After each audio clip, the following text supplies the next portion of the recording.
Hey, my friends. I've been sitting back and I was up to about 3 o'clock in the morning watching all the things that were transitioning during this thing in Ferguson. I really didn't want to have a comment on it, but I'm going to say something. When you look at the legal system, when there's a problem that can't be handled locally through forensics and regular prosecutors, you take it to the grand jury. And what the grand jury's job is to see if there's enough evidence to bring it to court. But what we saw last night was a total misuse of a grand jury and their information. What they did, they took and they ciphered through all the evidence and they made a judgment. Okay, here's the problem with the grand jury. The grand jury has no right to make a judgment.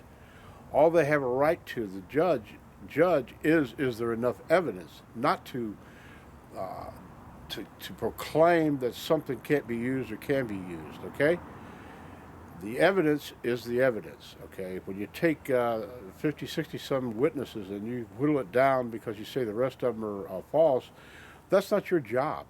Your job is to say, well, we've got all this evidence, and if you look at and listen to that real close, it was so one-sided that it just wasn't right. Okay, should that have been the end? No, it shouldn't have been. The statement should have been made that we're going ahead and take this to trial. Okay, well, no, they didn't want to do that. They wanted to make a stand, and they did it a little bit after about 8:15 last night, their time, in Missouri. Okay. And when they did that, what they did, they set up an emotional, because they let people gather and everybody be home and blah, blah, blah. And there was more to this than if you really look close at it. I'm not going to get crazy about this, but I'm going to tell you.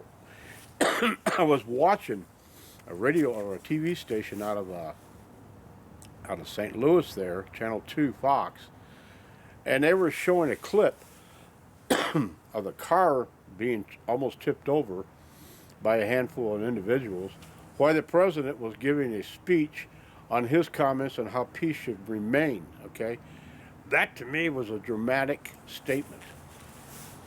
And as the time went on, that car got burned, and other buildings got set afire.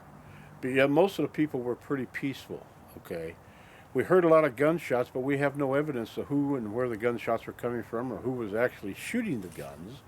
Okay.